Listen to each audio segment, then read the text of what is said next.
Bueno, nuevamente buenos días a los que ya estaban conectados, buenos días a los que han ingresado. Agradecerles a todos la participación, agradecerle a Thompson el espacio. Mi nombre es Gabriela Mera, los voy a estar acompañando con la charla del día de hoy. Así que bueno, vamos a arrancar, que tenemos bastante por recorrer. La idea es hablar un poco de lo que es la extinción de vínculo, de lo que son las liquidaciones finales en sí, y hacer un poquito de hincapié en algún ejemplo también del fondo de cese laboral que se estuvo hablando tanto cuando fue el tema de la reforma, que se quería modificar. Hoy en día todo eso está obviamente congelado, pero bueno, viene bien el repaso por lo menos también desde el punto de vista del WOCRA. Para los que ya vienen con otras charlas a cuestas, como siempre las consultas que vayan surgiendo las pueden hacer a través del chat, yo lo voy viendo en el momento, así que las podemos ir incorporando al tema, y si no, siempre al cierre damos 1 o 2 minutos para alguna consulta y queda finalmente abierta la posibilidad de que envíen consultas vía mail. Por último, el material se está grabando y se les envía al finalizar la charla. Así que bueno, he hecho todos los avisos parroquiales, arrancamos con la idea de la charla del día de hoy. La idea justamente es ver las desvinculaciones, ver los distintos institutos.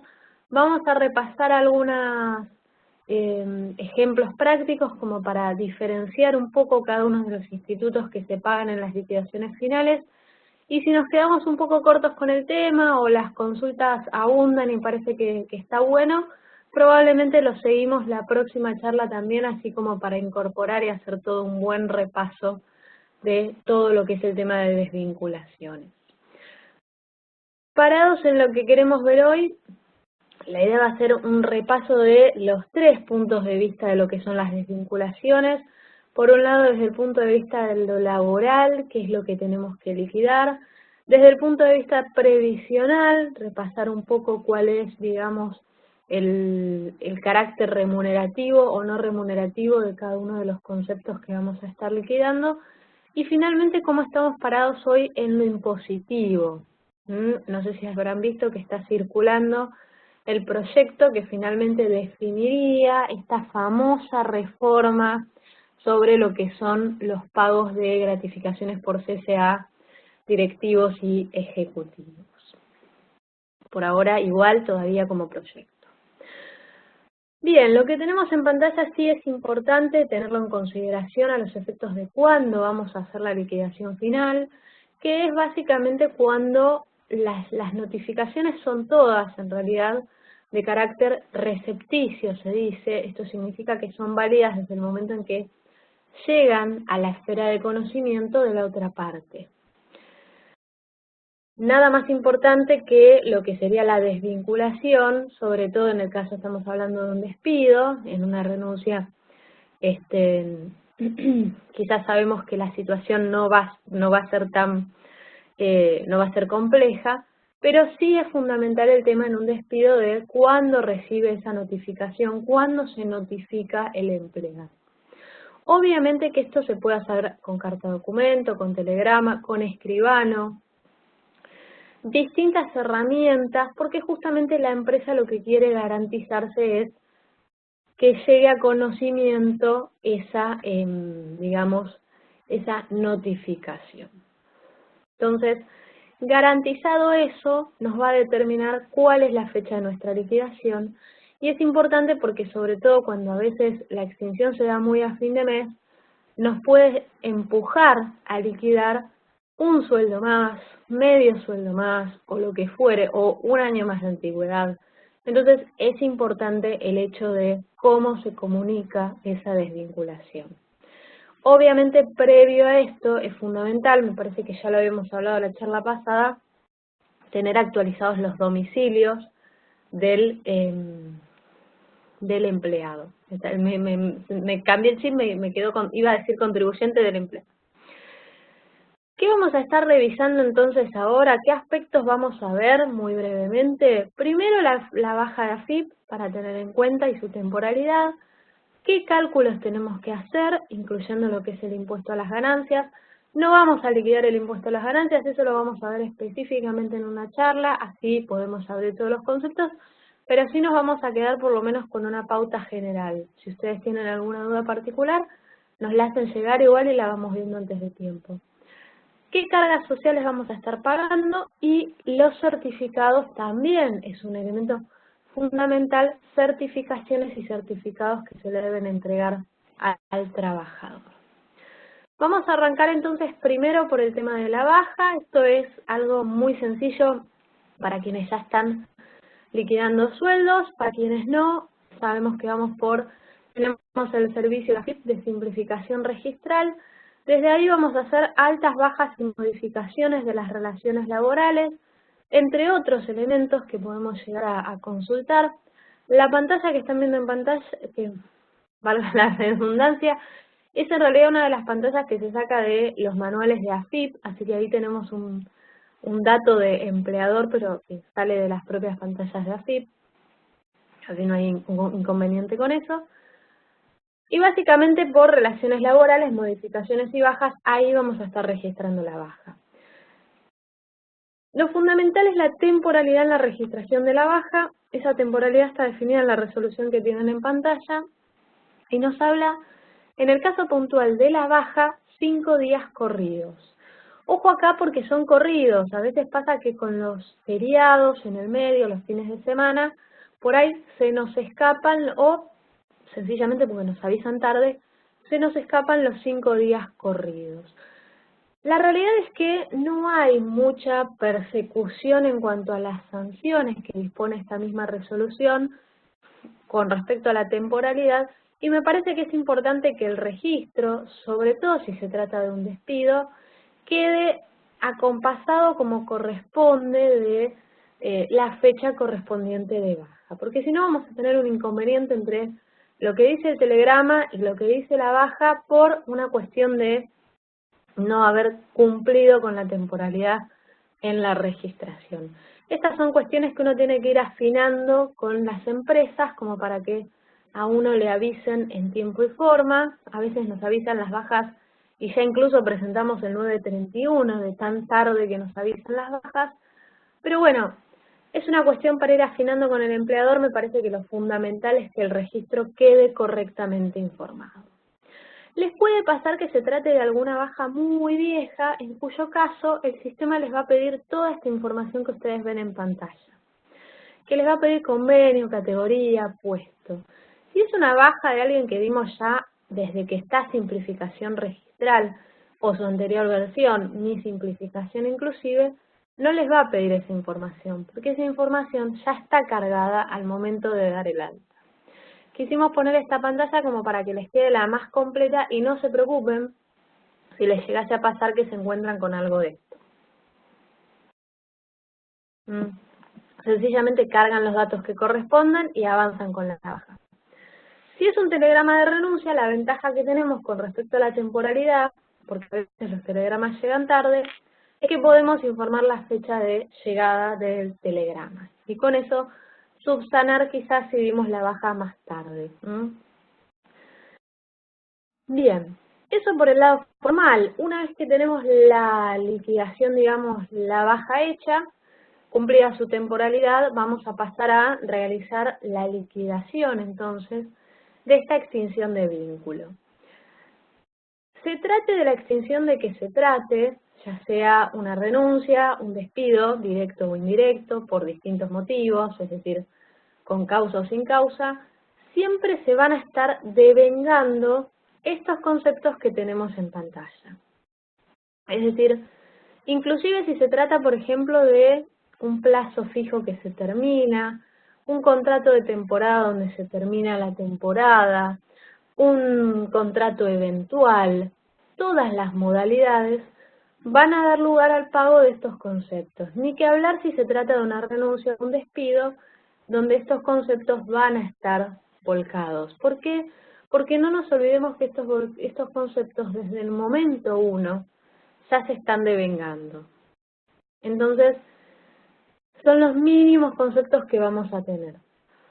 Claramente hay situaciones particulares, nos puede pasar Por ejemplo, una empleada que estuvo todo el semestre con maternidad y excedencia y al terminar la excedencia decide no reincorporarse y ahí no va a haber SAC proporcional, por ejemplo. Nos puede pasar un empleado que ingresó hace 20 días y se está yendo, en cuyo caso no llegaría a las vacaciones no gozadas, por ejemplo. Se pueden abrir excepciones a lo que estamos diciendo, pero básicamente esto es lo que vamos a tener a priori en esquema. ¿Qué es lo que tenemos? Y sobre estos ítems no me quiero detener porque ya los hemos visto específicamente cuando hablamos de vacaciones y de SAC, pero sí mencionar algunas cuestiones que me parecen importantes. Buenos días, Viviana, que se está incorporando. Bien, primero los días trabajados. Esto es lo lógico. Si la persona se va hoy, por ejemplo, 23 de agosto, le vamos a tener que pagar esos 23 días que trabajó. El concepto que se va a pagar es remunerativo, es decir, va a pagar cargas sociales. Vamos a ver entonces más adelante el efecto de la remuneración 10 y va a estar sujeto a impuesto a las ganancias. Le vamos a pagar también a esa persona que se va el 23 de agosto, si es que llega al devengamiento, las vacaciones no gozadas. Siempre recordemos que en cuanto al cálculo, las vacaciones no gozadas se calculan igual que las vacaciones. En este caso, obviamente que no pagamos el plus, sino que pagamos el sueldo y todos los conceptos que lo integren, dividido 25 por los días de vacaciones. No descontamos días porque justamente en este caso es la única excepción donde estamos pagando vacaciones que, valga la redundancia, no se gozaron. Por ende, solamente pagamos el sueldo de esas vacaciones, no descontamos días por esas vacaciones. Como acá se trata de una indemnización, el concepto es no remunerativo, el concepto devenga SAC, es decir, vamos a liquidar las vacaciones no gozadas y la 12ª parte de esas vacaciones, y va a estar alcanzado por el impuesto a las ganancias. Algo importante tener en consideración, sí, con las vacaciones no gozadas, si la persona se va hoy 23 de agosto, las vacaciones que yo le estoy pagando son las proporcionales 2018. Eso significa que me tengo que fijar cuántos días se hubiese llevado por el 2018. No importa si cumplía la antigüedad, por ejemplo, en noviembre del 2018. Si cumplía la antigüedad, por ejemplo, para empezar a tener 21 días de vacaciones. Si cumplía la antigüedad en noviembre del 2018, yo voy a calcular las proporcionales, regla de 3 simples, sencillamente, de 21 días, obviamente, a lo que fue el 23 de agosto. Y le pagaré entonces esos días de vacación. Eso es como el tip particular de vacaciones no gozadas. Obviamente que si, por ejemplo, es octubre y la persona ya incluso ya se tomó algunas vacaciones anticipadas, las descontaré de ese proporcional. También va a jugar la relación de 1 cada 20 días si se trata de un alta que ingresó hace muy poco y vamos a estar pagando entonces esa proporción. Bien. Y finalmente el SAC. El SAC no tiene ninguna particularidad en cuanto a su cálculo distinto de cómo venimos liquidando el SAC. Lógicamente en esta etapa estamos liquidando el proporcional al segundo SAC. Va a ser de carácter remunerativo y va a estar sujeto al impuesto a las ganancias. En este caso lo vamos a abonar sobre la mejor remuneración del semestre. Bien. Lógicamente, entonces, todos los conceptos que mencionamos, si nosotros hablamos de una renuncia, los vamos a tener volcados en esa renuncia. Es importante tener en cuenta, este año tenemos las paritarias abiertas en muchas cuotas, así que es muy importante tener en cuenta cada mes que se va iniciando, dependiendo de los convenios que estemos liquidando, verificar entonces si hay cambio por paritaria. En el ejemplo que tenemos SEC y, por ejemplo, comercio, Tiene un nuevo tramo de su paritaria en agosto, los va a tener también luego a continuación porque tengan presente que sacó la readecuación, digamos, pero por lo pronto en agosto ya tenemos aumento. Así se hubiese ido el 1 de agosto del 2018, es una paritaria que está homologada y que por ende yo ya tengo que pagar con ese sueldo. En pantalla tenemos exactamente lo mismo que hablábamos recién. Tenemos pagado el proporcional de los días, obviamente con la apertura de los conceptos que devenga ese empleado, ¿no? En este caso tenemos la antigüedad y el presentismo. Tenemos pagado un SAC proporcional al 20 de agosto, con los 31 días de julio y los 20 días de agosto. Tenemos las vacaciones no gozadas con el de agosto, como les había mencionado antes, proporcionando a los días del año trabajado los días de vacaciones que le hubiesen correspondido por el 2018 y tenemos la 12ª parte de esas vacaciones no gozadas. Cada ítem encolumnado en su columna, remunerativos y no remunerativos, del mismo modo que hablamos antes. Puntualmente una cuestión para cerrar esta idea, fíjense que el SAC está liquidado sobre julio. ¿Por qué? Porque como agosto no lo trabaja completo, agosto no llega a ser el mejor, incluso aún habiendo tenido el aumento de escala. Es decir, las reglas del aguinaldo las aplicamos exactamente igual que las hubiésemos aplicado en el aguinaldo completo semestral y lo único que hicimos fue proporcionarlo.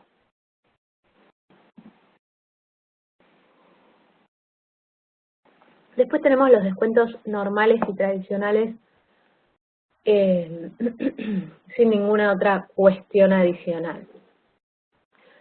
Quiero que nos detengamos un poquitito entonces ya sí en lo que sería un despido. Obviamente tengamos presente que el sistema laboral argentino le permite al empleador, salvo determinadas circunstancias, le permite siempre al empleador extinguir el vínculo. Lo único que hace es, de algún modo, cargarlo con indemnizaciones de distinta índole que tiene que pagar para extinguir ese vínculo. Inclusive en muchos casos, como es por ejemplo la maternidad, lo que hay no es una obstrucción a despedir a una trabajadora dentro de ese periodo de 7 meses y medio anteriores y posteriores al parto. Siempre está la posibilidad, lo que hay ahí es, por ejemplo, un agravamiento de la extinción de la indemnización. Sí hay casos puntuales, como son, por ejemplo, los delegados, donde al tener tutela en determinados periodos que están establecidos por ley, no se puede, sin sacar el fuero sindical, digamos, extinguir el vínculo. Son casos puntuales, lo mismo que también cuando se corrobora que ha habido discriminación, incluso se da la posibilidad de reincorporación del vínculo, pero en la mayoría de los casos la legislación laboral ampara el pago de una indemnización y la posibilidad entonces de parte del empleador de extinguir el vínculo.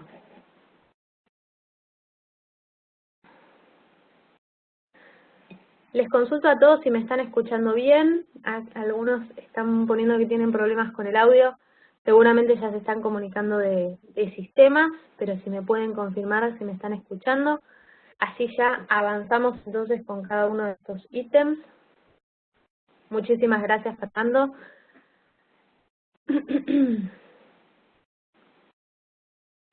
Bien.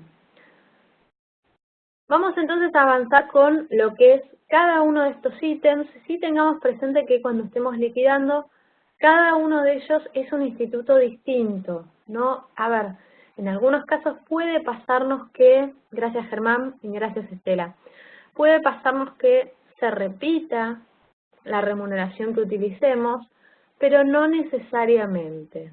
¿Por qué? Vamos a ver cada uno de ellos y vamos a revisar algún cálculo como para quedarnos con una idea por lo menos de cómo es el cálculo en cada caso. El preaviso puntual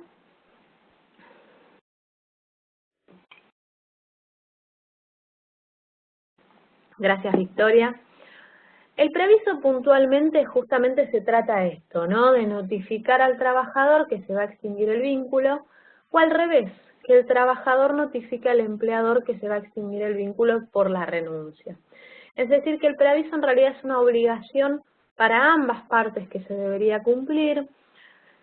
Con respecto al lado del trabajador, es común escuchar muchas veces que no se cumplió ese preaviso de 15 días. La norma, en el artículo 231, establece cuál es el plazo mínimo que surge por lo pronto de la ley. Siempre recordamos que el empleador puede, por ejemplo, mejorar las condiciones de la ley de contrato de trabajo, como ser, por ejemplo, preavisar de una manera más extensa.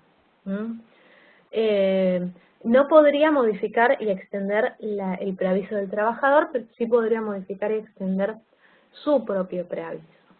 ¿Qué pasa con el del trabajador?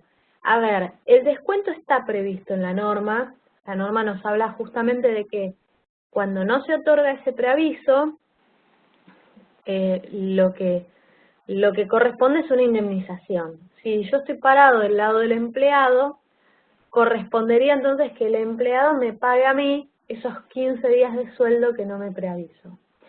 Y esta es una situación que jurisprudencialmente ha generado mucho ruido porque, bueno, se habla de que es poner una indemnización en cabeza del trabajador cuando quizás no conoce la obligación, cuando no hay igual fuerza de negociación. Pensemos que toda la ley del contrato de trabajo está parada en muchos casos sobre preceptos que requieren una reforma, pero está parada sobre la idea de que no hay igualdad en el poder de negociación entre un empleado y un empleador. Entonces, por eso es que hay mucha discusión sobre lo que es el preaviso para el trabajador. Y por eso muchas veces la cuestión es, si querés evitar lío, no lo descuentes, pero el descuento está en la norma. Así que se calcularía exactamente igual para una parte que para la otra, evaluará cada uno si al momento de una renuncia de un trabajador quiere o no quiere descontar ese preaviso que el trabajador quizás omitió. A veces pasa que hay como mala fe del empleado, el empleador se enoja, nos llama enojados y nos dice que le quiere descontar todo, pero bueno, está bueno hacer la mención de que se puede descontar, pero bueno, puede generar sus ruidos. Vamos al otro lado, que me interesa más y que acá sí siempre lo vamos a estar pagando, que es el preaviso desde el lado del empleador. El preaviso desde el lado del empleador tiene 3 plazos, básicamente. Recuerden siempre que aún en periodo de prueba pagamos preaviso. En periodo de prueba lo que no se paga es la indemnización por antigüedad y la integración mes de despido. Pero si se despide a alguien en periodo de prueba, cuestión que la norma justamente habilita, para eso existe el periodo de prueba, esos 3 primeros meses de conocimiento de la relación laboral, tienen como única carga esos 15 días de preaviso. Es decir que yo inicié un contrato el 1 de agosto, lo estoy despidiendo hoy, voy a tener que pagar 15 días de preaviso. O lo tengo que preavisar con esos 15 días para que la persona pueda buscar trabajo. Lógicamente, si preaviso, lo que voy a estar pagando son días de sueldo.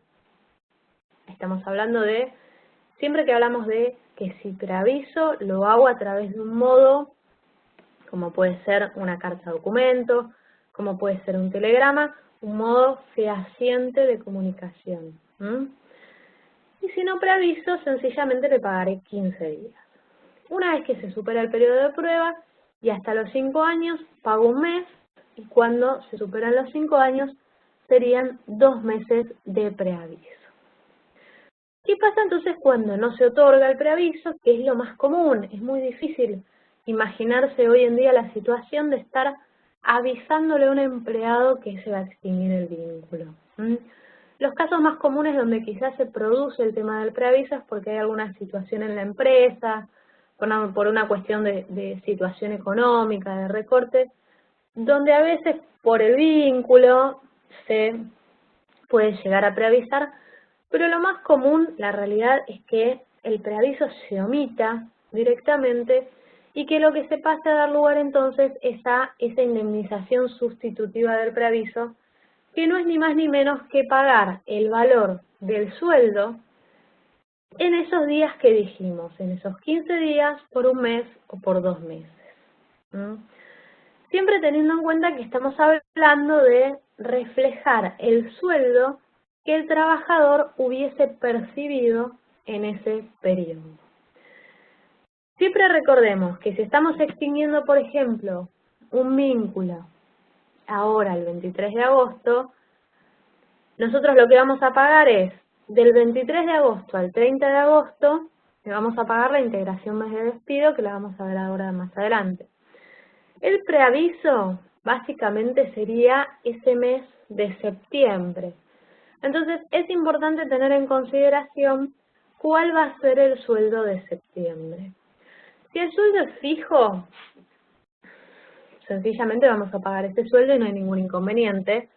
Lo que sí tendríamos que tener presente, con las preguntas que tenemos ahí en pantalla para ayudarnos, es que si en septiembre había aumento por paritaria, vamos a tener que pagar un sueldo aumentado.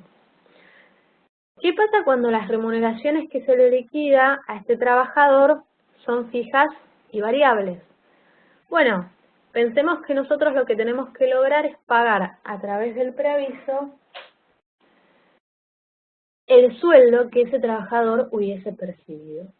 Cuando hay remuneraciones fijas es muy sencillo, y cuando hay remuneraciones variables lo que hacemos es acudir al armado de promedios. ¿Para qué? Para que ese preaviso que paguemos refleje de la manera más razonable posible la remuneración de ese trabajador.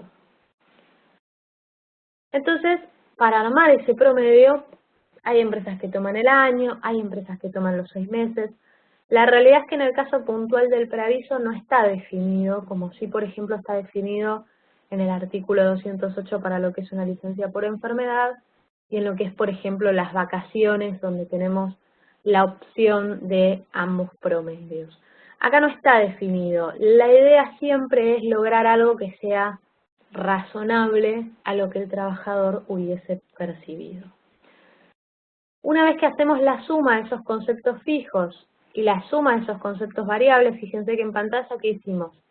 Armamos de nuevo un sueldo con básico, presentismo a cuenta y un variable, comisiones.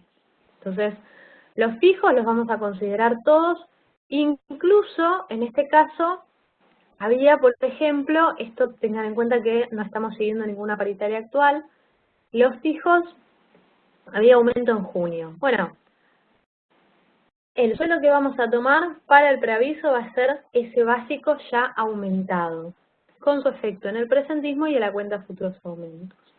Y el promedio sobre las comisiones.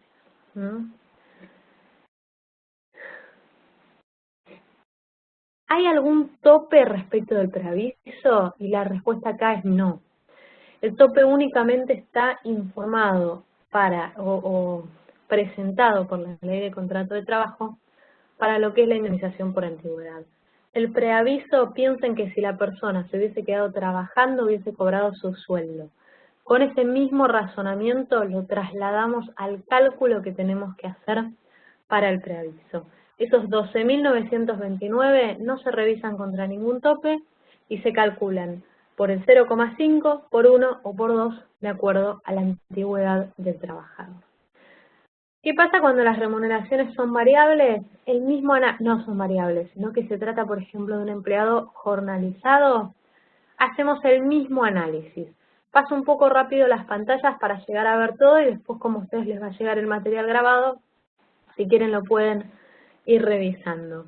Pero en definitiva, si nosotros tenemos un personal, un empleado que es jornalizado, ese preaviso, recordemos que jornalizado puede ser, por ejemplo, un empleado de la UOM, ese preaviso se va a liquidar por las horas que trabaja normalmente, por los días hábiles del mes de preaviso que estamos considerando.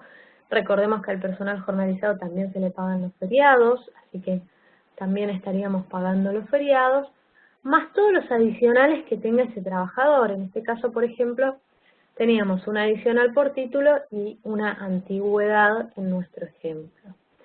Todos esos ítems son los que van a configurar entonces nuestro preaviso. Si en este caso el jornal, por ejemplo, hubiese también tenido horas extras, también hubiésemos considerado el promedio de las horas extras. El mismo análisis que antes, de conceptos fijos más conceptos variables por la cantidad de 1 o 2 meses o medio mes que le corresponda por el preaviso. El análisis es el mismo. ¿Qué puede llegar a pasar? Que las horas trabajadas sean muy volátiles, que varíen mucho por ausentismo, por distintas cuestiones de la empresa. Bueno, en ese caso, en lugar de definir 9 para pagar el preaviso, podríamos quizás trabajar con un promedio de horas. Siempre la idea es lograr llegar a un valor que sea razonable respecto de lo que hubiese percibido si hubiese trabajado. La otra pata del preaviso es que cuando ya se cumplió el periodo de prueba, el empleado se lleva el derecho a la integración mes de despido. Y la integración mes de despido, perdón, para resaltar y solo dejar cerrado, el preaviso entonces que se informa es remunerativo, el preaviso omitido, donde se paga esta indemnización, es no remunerativo. Y devenga SAC. Así que va a ser preaviso más las 12ª parte. ¿Qué pasa con la integración mes de despido? Son esos días para completar el mes desde que se extingue el vínculo. Siempre y cuando estemos entonces fuera del periodo de prueba. Y siempre y cuando no haya preaviso.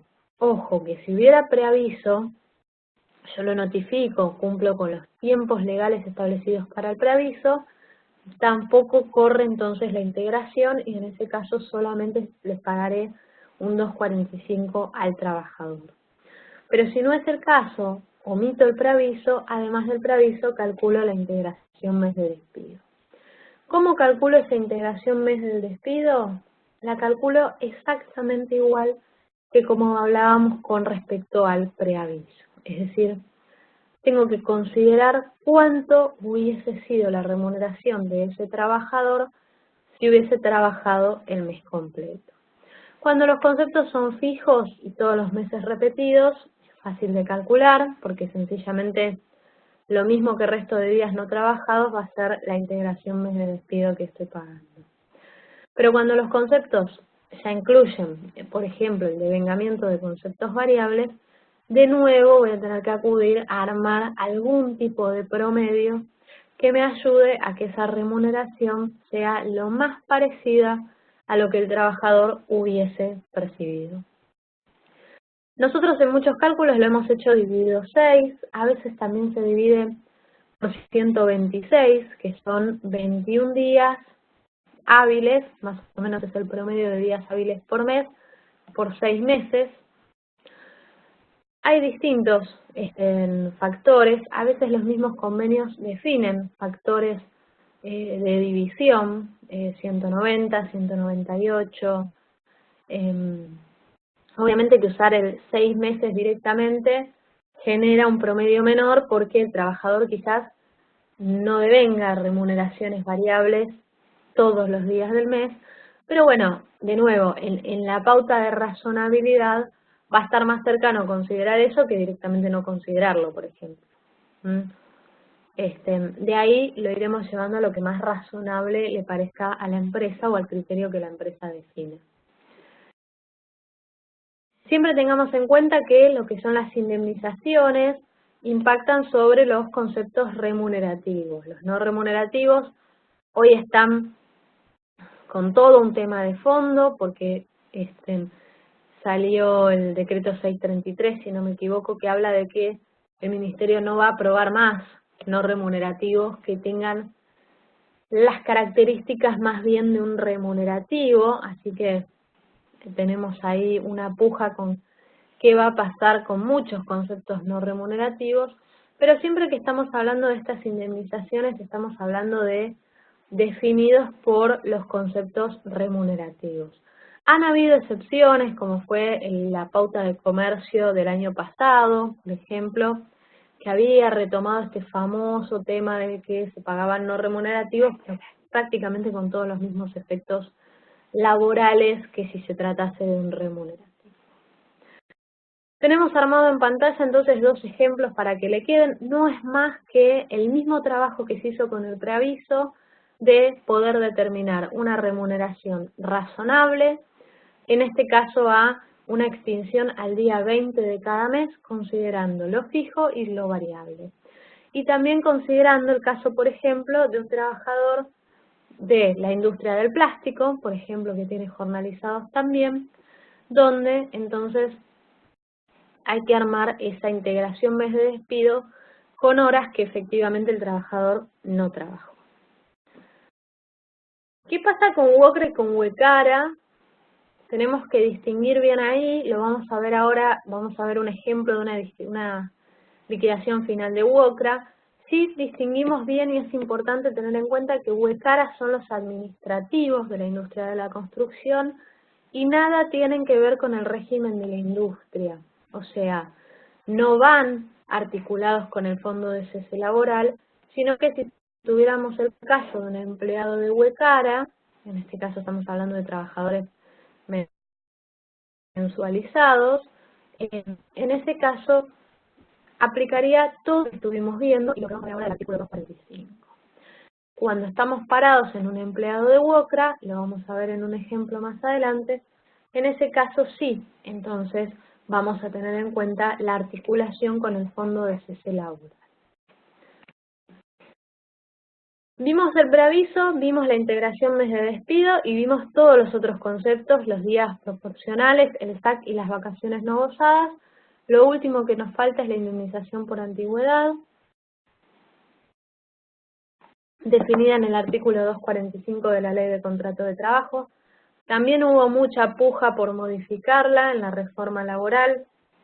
Finalmente eso no habían llegado a acuerdo con los gremios y hoy en día está todo frisado, así que por lo pronto vamos a seguir con este artículo 245. ¿Qué nos define el artículo 245? A modo de síntesis, nos habla de identificar lo que es la mejor remuneración mensual normal y habitual del trabajador. Fíjense qué distinto del preaviso y de la integración mes de despido. En el preaviso y en la integración mes de despido hablábamos de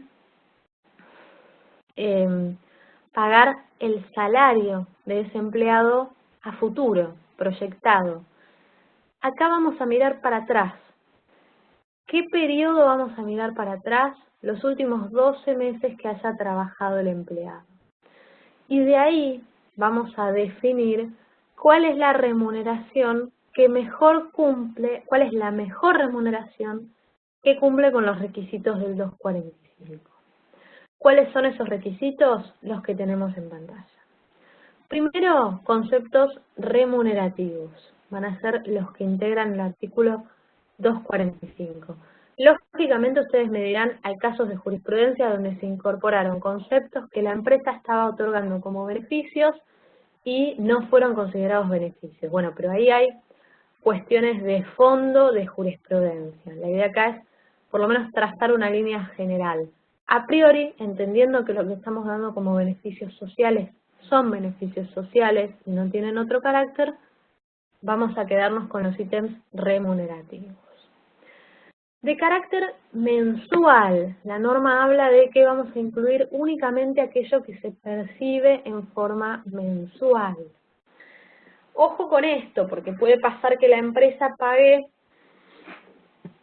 algún tipo de comisión en forma trimestral por una cuestión propia administrativa de la empresa, pero esas comisiones en realidad se devengaron o se generaron mensualmente. En ese caso habría que atribuirlas en función de esa mensualidad. El gran caso acá que genera siempre mucho ruido es el tema de qué pasa con el SAC, si se incluye o no se incluye. Y acá tenemos, depende de qué lado de la General Paz nos paremos, tenemos el fallo Tulosay para lo que es capital, fallo plenario Tulosay, que habla de la no inclusión del SAC en el artículo 245, y tenemos el fallo Hellman, que habla de, en el caso de provincia, que habla sí de la inclusión de la 12ª parte.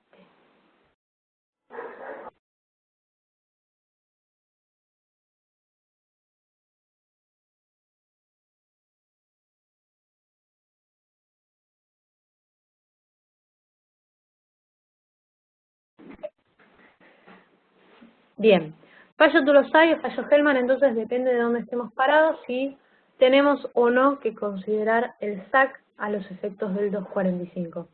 Tengamos presente que se entiende que lo que se liquida es la 12ª parte de esa indemnización por antigüedad, considerando el fallo Hellman. El fallo Tulosay también es el que habla, a ver, recordamos que estamos del lado del capital, de lo que son las gratificaciones. Y habla justamente de la inclusión de las gratificaciones cuando las mismas no tienen, digamos, no están sujetas a evaluación, a una serie de elementos objetivos que generan la obligación de pago. Esto es, cuando la empresa paga una gratificación fija de un sueldo a todos sus trabajadores, por ejemplo, anual, eso en realidad se considera que es un sueldo más. En cambio, si hay una pauta o una evaluación, por ejemplo, de desempeño, distintas pautas objetivas como ser el resultado económico de la empresa, el resultado de distintas variables, en este caso, este mismo fallo Tulosay, que habla también del aguinaldo, habla de excluir esa gratificación. Bien, el otro ítem que es importante es la habitualidad. La habitualidad entendido como la periodicidad, y para ponerlo en un ejemplo, y les dejo la definición en pantalla, básicamente la habitualidad entendida como la reiteración en la liquidación del concepto. El ejemplo más clásico es un empleado que, por ejemplo, se le liquidan horas extras un mes. Se quedó un mes porque estaba cubriendo a un compañero de trabajo y generó horas extras. Pero nunca más generó horas extras. Entonces, ese concepto no es habitual. Y por ende, como no es habitual, no corresponde considerarlo para la base de cálculo del 245. Distinto es el caso de un trabajador que todos los meses devenga horas extras y se le pagan todos los meses las horas extras. En este caso, entonces, sí, las horas extras van a formar parte de la base de cálculo. Y a su vez, dentro de lo que sería la habitualidad, va de la mano de la normalidad. Hay que distinguir habitual de normal. Normal, la jurisprudencia entiende que se refiere al monto. Volviendo a nuestro mismo ejemplo, tengo mi trabajador que todos los meses devenga horas extras, con lo cual es remunerativo, lo tiene todos los meses, así que es habitual. No hace falta que sean todos los meses, supongamos que lo tiene 8 meses el último año, pero supongamos que en uno de los meses liquidó 30 horas extras y en el resto de los meses el promedio oscila entre 5 y 6 horas extras. Ese es el concepto de normalidad. El mes que liquida 30 horas no es normal y por ende puedo excluirlo entonces de esa base de cálculo. ¿Por qué? Porque si bien cumple con la pauta de habitualidad y todos los otros ítems que vimos, no cumple con la normalidad. Entonces, es importante tener estas pautas que nos van armando cuál va a ser finalmente nuestra mejor. Es decir, no vamos a agarrar las últimas 12 como vienen y vamos a tomar la más alta.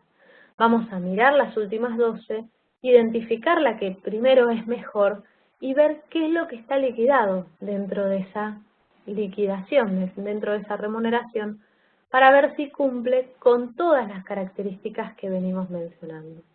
Si no las cumple, descartaremos el concepto que hace que no sea mejor. El otro ítem que muchas veces genera ruido es el plus vacacional. El plus vacacional tampoco es habitual, tampoco se devenga en forma mensual, tampoco se liquida en forma mensual, sino que se liquida específicamente en el momento de goce de las vacaciones.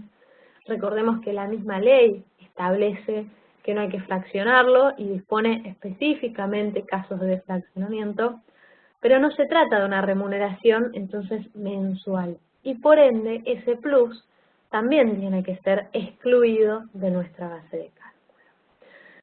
Una vez que identificamos nuestra mejor remuneración, vamos a ir al análisis del tope que el mismo artículo 245 establece. Pero primero lo que tenemos que hacer es identificar cuál es esa mejor remuneración. Y una vez que identificamos esa mejor remuneración, vamos a revisar si cumple o no con el tope, para ver si la pagamos o no la pagamos. Previamente a esto, recordemos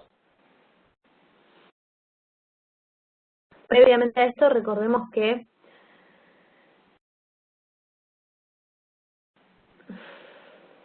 la indemnización, tenemos, como en casi todos los conceptos, dos patas, ¿no? La cantidad y el importe.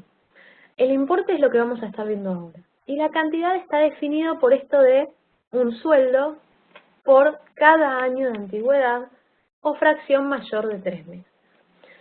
Esa fracción mayor de 3 meses ya nos está hablando directamente inclusive de ese periodo de prueba, ese primer periodo de prueba donde no hay artículo 245, pero una vez que se cumple 3 meses y un año, el trabajador por la fracción mayor a 3 meses se lleva un año de antigüedad. Y esa fracción mayor de 3 meses sigue funcionando para todo lo largo de la relación laboral y sea cual sea el momento en que se extingue el vínculo. Lo que tenemos armado es una remuneración, es un cuadro con las mismas remuneraciones, lo único que hicimos fue distribuirlas. Primero las vemos como están percibidas y por otro lado las distribuimos por lo devengado. ¿Por qué? Porque la empresa paga un premio trimestral sin ningún tipo de considerando, entonces ese premio trimestral lo que hicimos fue asignarlo cada uno a sus meses de pago. Fíjense que si hubiésemos tomado el primer punto de partida, es decir, el cuadro por lo percibido básicamente serían los recibos de sueldo.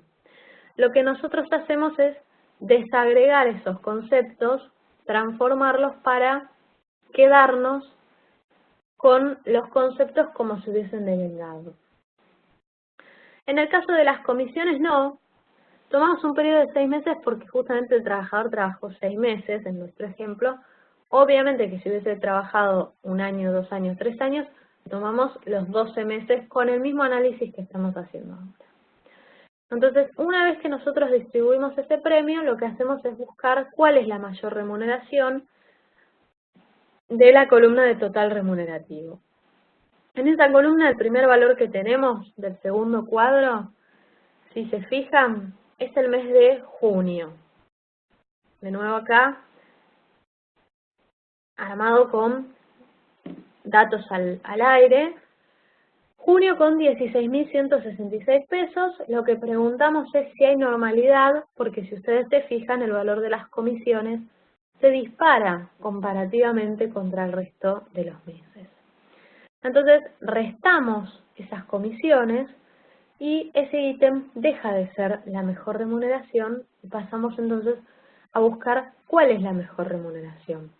Nos lleva ahora a 11.073,50, que es del mes de enero, pero tenemos el concepto de SAC y plus vacacional, en realidad tenemos el concepto de plus vacacional, en este caso que son 840 pesos, como no hay habitualidad en ese concepto, lo restamos también y deja de ser esa la mayor remuneración, para quedarnos entonces con abril o mayo, donde fíjense que el empleado tiene su básico, la fracción del premio trimestral, las comisiones de ese mes, justo esos 2 meses comisionó por el mismo monto, y eso le da 11.066,67 de mejor remuneración. Como esta remuneración es la antigüedad es de 6 meses, A este trabajador le vamos a estar pagando un artículo 245 por 11.066,67. Le vamos a pagar eso, le vamos a pagar el preaviso, no sobre 11.066. Recuerden que ni el preaviso ni la integración tienen las pautas de normalidad y habitualidad, sino que ahí pagamos lo que es el sueldo que hubiese devengado, o sea que ahí activaríamos la parte fija y los promedios como veníamos viendo en pantalla. ¿Qué pasa una vez que tenemos esa remuneración? Primero, una pauta. El trabajador tiene 6 meses, o sea que máximo va a estar cobrando un sueldo de antigüedad. La ley de contrato de trabajo nos dice en el artículo 245 que no se van a aplicar topes cuando, aunque en realidad el trabajador tiene como mínimo que cobrar un sueldo. Entonces, ¿eso qué nos significa? Que cuando el trabajador está dentro del primer año, no vamos a aplicar el tope de convenio o de Bisotti. En ese caso no se aplica ese tope y se lleva la remuneración de 11.066 directamente, sin ningún análisis. Supongamos que se tratase del segundo año de este trabajador. En ese caso, lo que sí tenemos que hacer es analizar este famoso tope que establece el artículo 245. ¿Y qué nos dice el tope? ¿Y qué nos dice el artículo 245? El artículo 245 nos dice que vamos a tomar, a comparar esa mejor remuneración que nosotros determinamos. Armamos un ejemplo con 10.890 pesos, por ejemplo, y la vamos a comparar contra, me dice, 3 veces el promedio de las remuneraciones del convenio de la empresa. Si la empresa tiene más de un convenio, se va a aplicar el más favorable, inclusive si el trabajador no es empleado de convenio, vamos a hacer el mismo análisis.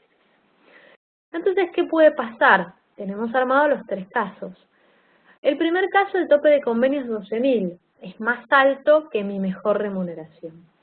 ¿Qué voy a pagarle? La mejor remuneración, los 10.890, porque no superan el tope.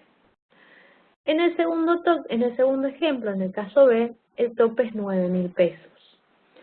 Y acá entonces empieza a combinarse con este famoso fallo Bisotti, donde se habla de que la base de la remuneración, de que la disminución en realidad, producto de la aplicación del artículo 245, no puede ser mayor al 33%. ¿Por qué? Porque así se dispuso en este fallo.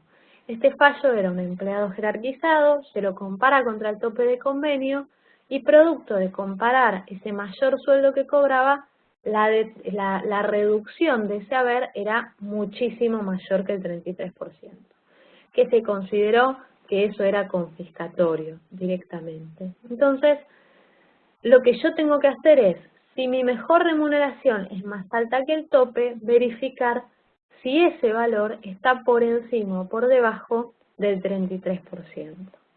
En el caso B, está por debajo. Entonces, mi mejor remuneración no van a ser los 10.890, van a ser los 9.000 pesos por los años trabajados.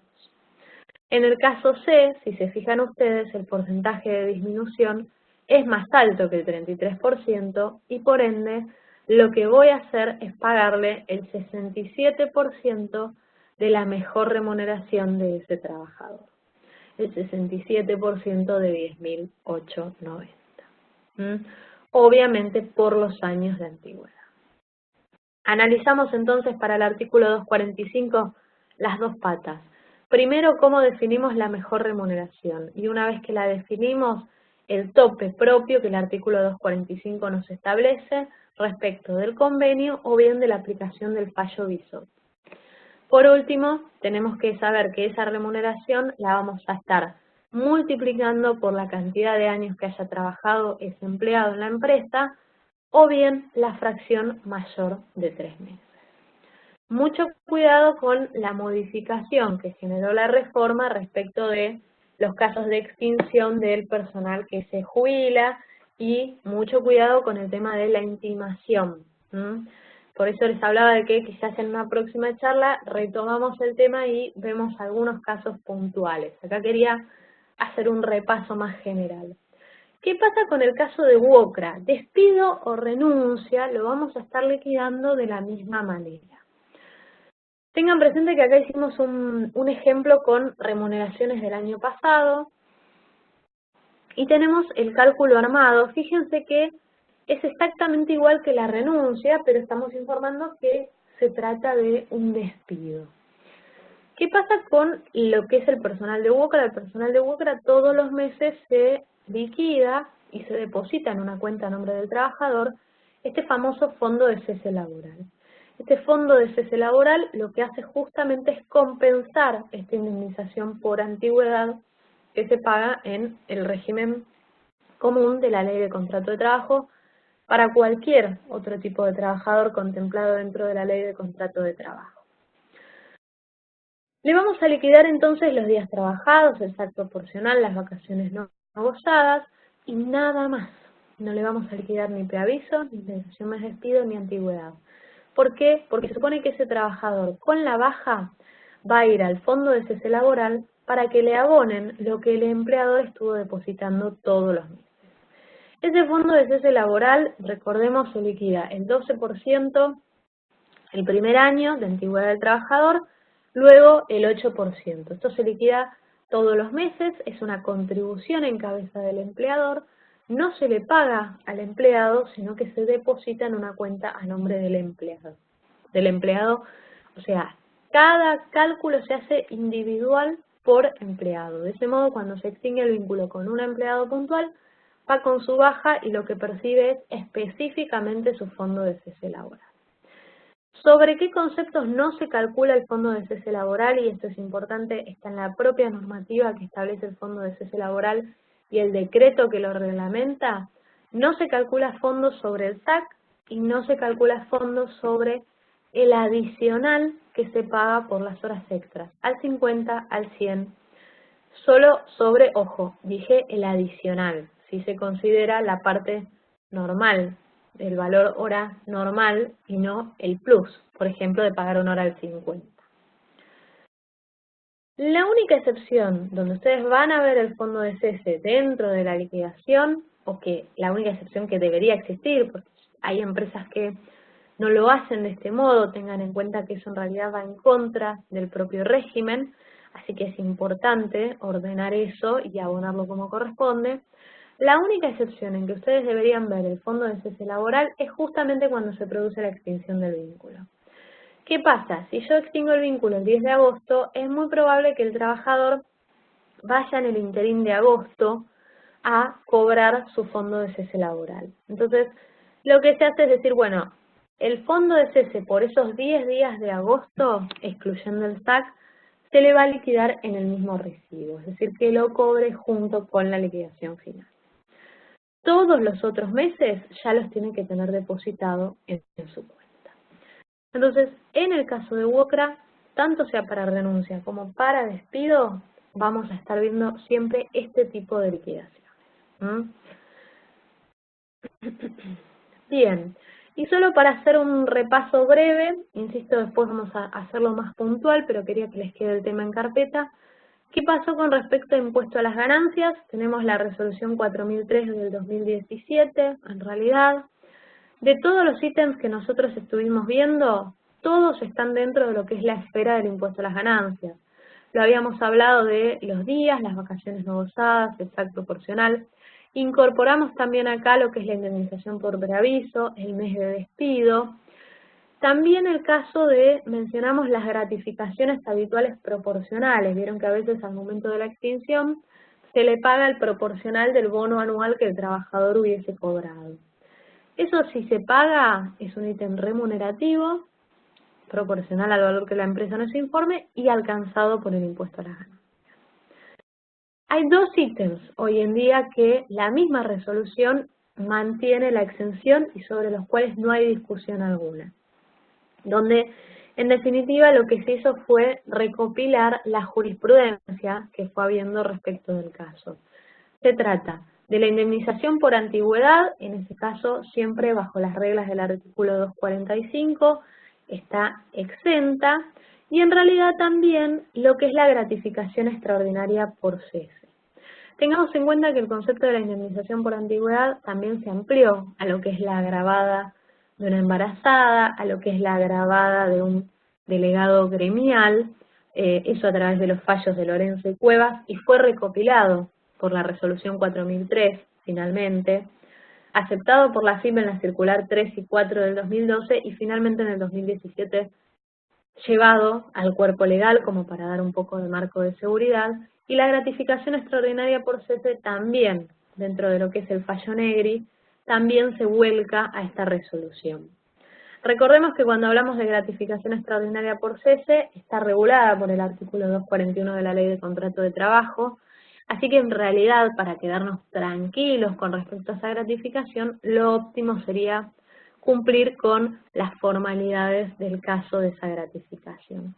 No obstante, el propio fallo Negri habla de que todo lo que se pague adicional, digamos, asociado a la ruptura del vínculo, ojo, no tiene que estar asociado a la relación en sí misma, al trabajo que se prestó. O sea, yo no puedo pagar dentro de la gratificación horas extras que le debía, por ejemplo, porque eso en realidad tendría que ser remunerativo. Lo que pasa es que, bueno, muchas veces dentro de la gratificación extraordinaria por cese se redondea un número y va todo ahí adentro y se incluye, digamos, en lo que sería el amparo de la exención. La reforma impositiva lo que hizo, ya lo habíamos hablado en su momento, fue poner un cierto parate, un cierto límite cuando se trata de indemnizaciones a ejecutivos y directivos. El problema que tenemos con la reforma, lo vamos a ver bien cuando veamos el tema de con ganancias, es que no está definido qué es ejecutivo directivo, justamente establece que tiene que definirse qué se va a entender. Hay un proyecto dando vueltas que habla de, en forma concurrente, un haber remunerativo mensual superior a, si no me equivoco, los 200.000 pesos, y habla de que ese empleado a su vez forme parte del directorio, de la asamblea de la empresa. Esto como proyecto. Hoy en día tengamos en cuenta que en realidad la reforma impositiva a priori no estaría operativa, por lo tanto, perdón, se me fue el mouse, por lo tanto no estaría siendo aplicable. Eso con respecto a la repasada de todos los conceptos que vimos y su impacto en ganancias. Y con respecto al impacto en lo que sería cargas sociales, y ya con esto sí cerramos, tengamos en cuenta lo que fuimos hablando de cada uno de los ítems, cuáles son remunerativos y cuáles no remunerativos. Tenemos acá una pantallita vieja de lo que fue de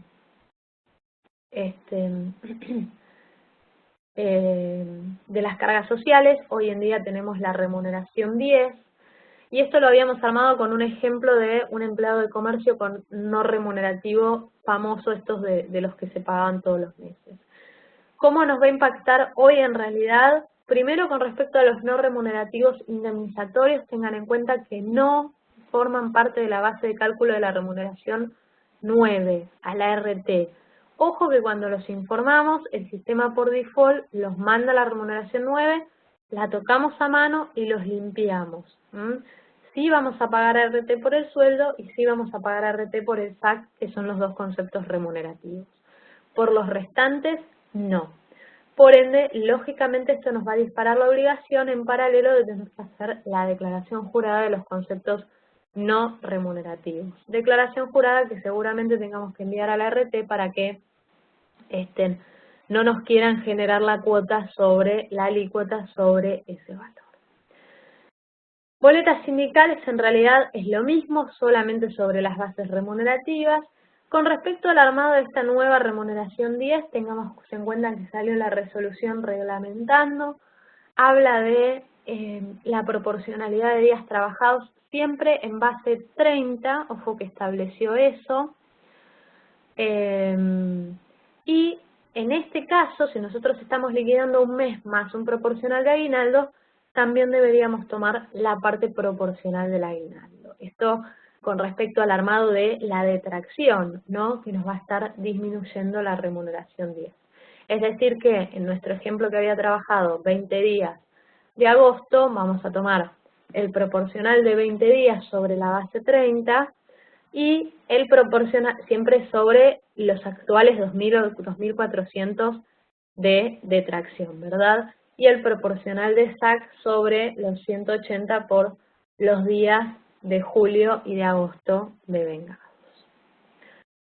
Y sí, finalmente una obligación importantísima de cumplir es la entrega de la certificación de ANSES y del artículo 80. Hoy se hacen a través de la página de AFIP, en este sentido chupan la información del 931, pero tengamos en cuenta que sigue vigente la multa de 3 veces la mejor remuneración mensual normal y habitual, así que es muy importante emitir esos certificados para evitarse esa multa. Sobre todo hablamos de los despidos o de las extinciones de vínculo que hayan sido un poco complejas para evitar que la empresa tenga que pagar esa sanción.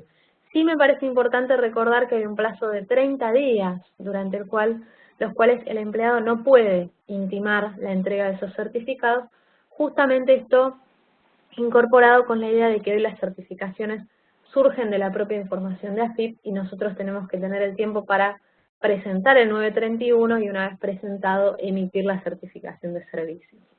Por suerte hoy, cuando la página de AFIP funciona bien, el certificado de ANSES y el del artículo 80 salen instantáneamente, así que en eso tenemos una ventaja. Bueno, me extendí unos minutos más, pero quería dejarles todo el material repasado. Vamos a hacer una próxima charla seguramente con los temas puntuales de extinciones agravadas, como para repasar un poco bien qué ítems son. Vamos a verlo, también me están preguntando por el caso del cálculo de una indemnización a un empleado jubilado y notificaciones, así que eso lo dejo para una charla futura y vamos a ver bien el cálculo de ganancias para que queden bien identificados los números. El tema daba para mucho, así que quisimos, bueno, lo vamos a ir presentando así en una, 2 o 3 charlas para que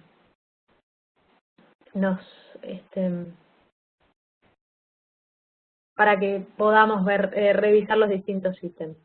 Con respecto al premio trimestral que nosotros poníamos en el cálculo, a ver, fue un ejemplo por armarlo y justamente por eso les decía, se trata de una empresa que si bien paga un premio trimestral, en realidad ese premio no está asociado a ningún tipo de desempeño, sencillamente se paga un importe y ese importe en realidad, en lugar de pagarlo mensualmente, la empresa elige pagarlo en forma trimestral. Por eso es que se hace la apertura. Sería el equiparado a una gratificación cuando es un sueldo para todos, sin ningún tipo de desempeño, ningún tipo de elemento de los que menciona el fallo Tulosay. En ese caso, si yo tengo, por ejemplo, también un bono anual, esa gratificación, si no cumple con las características del fallo Tulosay, habría que aperturarlo en sus 12ava partes, independientemente de que se liquida solo en una vez. Espérenme que se me fueron las consultas. Así que fue un ejemplo como para tenerlo presente y tener las dos vistas y las dos posibilidades. Los no remunerativos no van en la remuneración 9, en el caso de los indemnizatorios estoy hablando.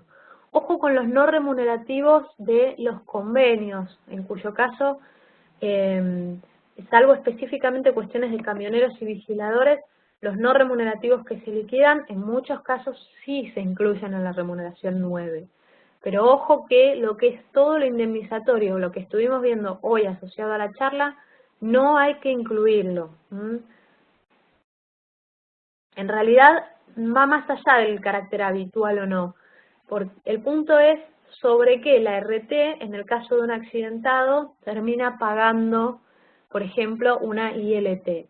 Y si si el empleado tiene remunerativo y un no remunerativo, como también incluso son las gratificaciones de los convenios, por eso a veces la misma RT esas gratificaciones nos las reclama. Estaría bueno ver el convenio 4089 en alguna oportunidad, podemos usarlo de ejemplo para armarlo, mándenlo por mail, eso no hay problema, los usamos de ejemplo para armarlo.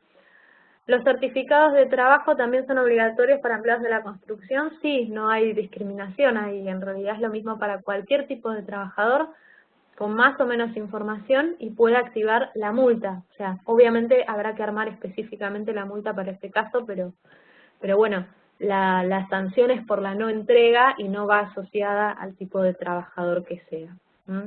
Bueno, les agradezco a todos por la participación y nos estamos viendo dentro de un mes en una próxima charla. Cualquier duda, manden mail que se las estamos respondiendo. Hasta la próxima.